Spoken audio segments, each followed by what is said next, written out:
நம்ம தஞ்சாவூருக்கு போயிட்டு வந்தோம்லங்க. தஞ்சாவூருக்கு போயிட்டு வந்து அம்மா 3 புடவை எடுத்துகிட்டு சொன்னாங்க. எனக்கு ஒன்று, தங்கச்சிக்கு ஒன்று, அக்காவுக்கு ஒன்றுன்னு சொன்னேன்னா அந்த புடவையை நேற்று ஃபோன் பண்ணி கேட்டுக்கிட்டே இருக்காங்க. அப்புறம் நைட்டு வரிசை வைக்க போனோம்மா என் பொண்ணுக்கு. அப்போ போனோம் தங்கச்சி பிள்ளைங்களை அழைக்கிறதுக்கு.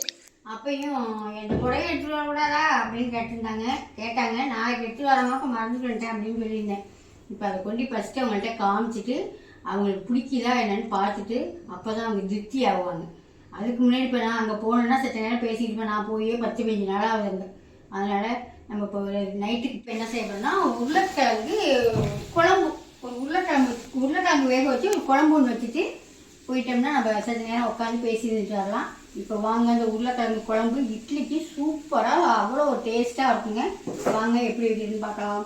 நம்ம ரெகுலராக சாம்பார், சட்னி இதுதான் வச்சு சாப்பிட்ருப்போம். இந்த மாதிரி ஒரு இடம் வச்சு சாப்பிட்டு பார்ப்போம்.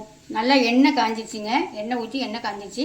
ஒரு அரை ஸ்பூனுக்கு கடுகு போட்டு வெடிக்க விட்டுக்கலாம். நல்லா வெடிச்சிருச்சு. இப்போ நல்லா ஒரு 4 பெரிய வெங்காயம், ஒரு 4 பச்சை மிளகாய் அடிச்சு வச்சுருக்கேன். இதை சேர்த்துக்கலாம். இது இந்த வெங்காயமும் இந்த பச்சை மிளகாவும் வதங்கிக்கிட்டு இருக்கட்டும். அதுக்குள்ளே நம்ம இதுக்கு ஒரு பேஸ்ட் ஒன்று அரைச்சிருக்கலாம். வாங்க மசாலா. அதுக்கு ஒரு மிக்சி சார் எடுத்துக்கிட்டேன். அதுக்கு என்ன எடுத்துக்கிட்டேன்னா உங்கள் காரத்துக்கு தகுந்த மாதிரி நீங்கள் எவ்வளோ குழம்பு வைக்கிறீங்களோ அதுக்கு தகுந்த மாதிரி மிளகாய் எடுத்துங்க. நான் ஒரு 10-12 மிளகாய் எடுத்துருக்கேன். பட்டை மிளகாய் தான் எடுத்துருக்கேன். ஒரு மூடி சின்ன மூடியாக ஒரு மூடி எடுத்து தேங்காய் துருவி வச்சுருக்கேன். அதையும் இதை சேர்த்துக்கலாம்.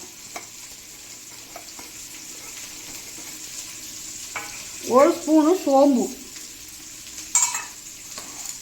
ஒரு 3 ஸ்பூனுக்கிட்ட பொட்டுக்கடலை, ஒரு 6-7 பூண்டு, ஒரு 2 துண்டு இஞ்சி, ஒரு 2 சிட்டிக்கே கரம் மசாலா. நம்ம வீட்டில் ரெடி பண்ணுற கரம் மசாலா நல்லா சூப்பராக வாசமாக இருக்கும். நல்லா கம்மியாக போட்டுக்கிட்டால் போதும். இது இப்போ நல்லா பேஸ்ட்டாக அரைச்சி எடுத்துருக்கோம். இந்த மாதிரி அரைச்சி எடுத்துகிட்டு வந்துட்டாங்க.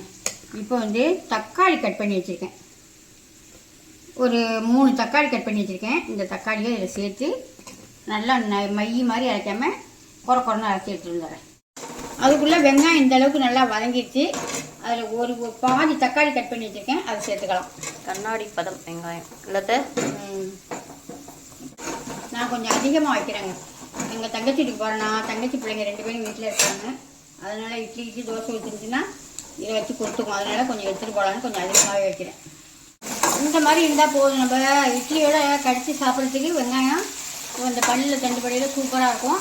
அதனால் இப்போ நம்ம அரைச்சி வச்சுட்டு பேஸ்ட்டே இதில் சேர்த்துடலாம். இந்த மாதிரி தக்காளி கிடந்துச்சுன்னா அந்த இட்லியில் நம்ம கிரேவி ஊற்றி சாப்பிடையில அது முழுசாக சேப்பாக கிடக்கா பார்க்கறதுக்கு கலர்ஃபுல்லாக இருக்கும். அதனால் நல்லா தயிரை மாதிரி வதக்காமல் இந்த மாதிரி வதக்கிக்கணும்.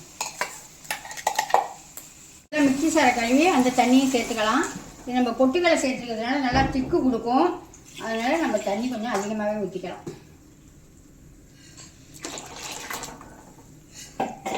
இப்போ தேவையான கல் உப்பை போட்டுடலாம். கருவேப்பிலையே இல்லை, அவ்வளோதாங்க. இதில் எல்லாமே நம்ம போட்டு சேர்த்தாச்சு. தண்ணியும் போதும். ஒரு கொதி வரட்டும். அதுக்கு ஒரு மாதிரி பார்க்கலாம். உருளைக்கிழங்கு குழம்பு எப்படி தலைப்புலன்னு கொதிக்கிறாங்க. சூப்பராக இருக்குல்ல, பார்க்கையிலே நல்லா இருக்குல்ல, அருமையாக இருக்குது. மட்டன் கிரேவி மாதிரி வாசமாக இருக்கும். இப்போ நான் ஒரு 1/4 கிலோ உருளைக்கிழங்கு எடுத்து நல்லா வேக வச்சு மசிச்சு வச்சுருக்கேன். இதை அதில் சேர்த்துடலாம். இப்போ உப்பு அளவெல்லாம் கரெக்டாக இருக்கான்னு பார்த்துட்டு நல்லா ஒரு கிளறிட்டு அடுப்போ ஆஃப் பண்ணிட வேண்டியது. இன்னும் தண்ணியாக வேணாலும் உங்களுக்கு தண்ணியாக ஊற்றி சாப்பிட பிடிக்கும்னா இன்னும் கொஞ்சம் தண்ணி சேர்த்துக்கலாம். இந்த மாதிரியே கிரேவி மாதிரி வச்சு சாப்பிடணும்னாலும் சாப்பிட்லாம். இது வந்து இட்லிக்கும் சாப்பிட்லாங்க. சப்பாத்தி பூரியெல்லாம் செய்கிறோம்ல அதுக்கும் தொட்டு சாப்பிட்லாம். இதே சூப்பராக ஃப்ரெஷ்ஷான கருவேப்பிலை கொத்தமல்லியையும் தூவிட்டு இறக்கிட வேண்டியதான். அந்த மாதிரி கருவேப்பிலையை லாஸ்ட்டில் தாங்க போட்டு அப்படியே மூடி வச்சுடும். கும்முன்னு வாசமாக நல்லா இருக்கும். இப்போ வாங்க தங்கச்சி வீட்டில் போய் புடவையை கொடுத்துட்டு அம்மாட்ட காமிச்சிட்டு வரலாம். அம்மா என்ன சொல்கிறாங்கன்னு பார்ப்போம். எடுத்துக்கிட்டீங்களா அத்தை? போதும், ஒரு வீடியோ எடுக்கிறதுக்குள்ள நம்ம படுற பாடு. எல்லாம் முடிச்சுட்டு எங்கள் தங்கச்சி வீட்டுக்கு வந்துட்டோம். இந்தாம்மா அம்மா நீ புடவை வச்சுருக்க சொன்னீங்களாம்மா.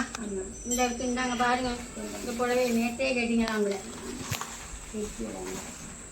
சூப்பராக இருக்கா நண்பருங்க. நான் 2 இது எடுத்துக்கிட்டு நான் எனக்கு கொண்டு வச்சுக்கிட்டு 2 கொண்டு வந்துருக்கேன். 3 ஒரே கலர் ஒரே கலரில் தான் எடுக்கணுமா? ஆமாம் அதை தான் சொன்னேன். இது ஒரு கலரா வெவ்வேறு கலரா? வேறு கலரு. அம்மா என்ன யூனிஃபார்மா ஒரே கலரில் இருக்க? ஒரே டிசைன், கலர் மட்டும் வேற.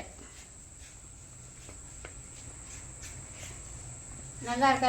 இதுலேயே வந்து மஞ்சள், அந்த மஞ்சளை நான் வச்சுக்கிட்டேன். இது வந்து சுபாவுக்கு ஒன்று, சாவித்திரிக்கு ஒன்று. நல்லா இருக்கும். ஏற்கனவே நான் அந்த புடவை ஒன்று வச்சு எடுத்துகிட்டு வந்து வச்சு கட்டி பார்த்தேன். அது சூப்பராக இருந்துச்சு. அதுக்காக இதே இப்போ 3 பேருக்கும் ஆளுக்கு ஒன்று எடுத்து. நல்லா இருக்கு. நல்லா இருக்கா? சொன்னது மாதிரியே மணியை பாருங்க. எத்தனை மணிக்கு போனோம்? 6:30. 6:30 போனோம். மணி 8:45 ஆச்சு. இப்போ வந்து பறக்க ஒரு இட்லியை ஊற்றி, நேற்று மாவு தான், இன்றைக்கி அரைச்ச மாவு இல்லை, நேற்று மாவு அந்த இட்லியை பாருங்க எப்படி இருக்குங்க. சூப்பராக இருக்குங்க. 2 இட்லியை வச்சு நம்ம செஞ்ச உருளைக்கிழங்கு குழம்பு ஊற்றி சாப்பிட்டோம்னா அப்படி தாங்க இருக்கும். நல்லா காரத்துக்கு வேணால் இட்லி பொடி 3 வகையான பொடி இருக்குது நம்மள்கிட்ட, வச்சு சாப்பிடலாம். நான் வந்து தக்காளி மத்தியானம் கொஞ்சம் வதக்கினேன், அது கொஞ்சம் இருக்குது, அதையும் தொட்டிக்கிட்டு சாப்பிட போகிறேன். சாப்பிட்டு பார்த்துடலாமா? தங்கச்சி பிள்ளைங்களுக்கும் கொண்டு கொடுத்துருக்கேன் சாப்பிட சொல்லி. நல்லா இருக்கு. அந்த பூரி குருமா மாதிரி இல்லாமல் இது கொஞ்சம் நம்ம பட்டை மசாலா பொடியெல்லாம் சேர்த்தோம்ல, கரம் மசாலா சேர்த்தோம்ல, ஆமாம் ஆமாம், அந்த வாசத்தோடு சாப்பிட்றதுக்கு நல்லா இருக்கு.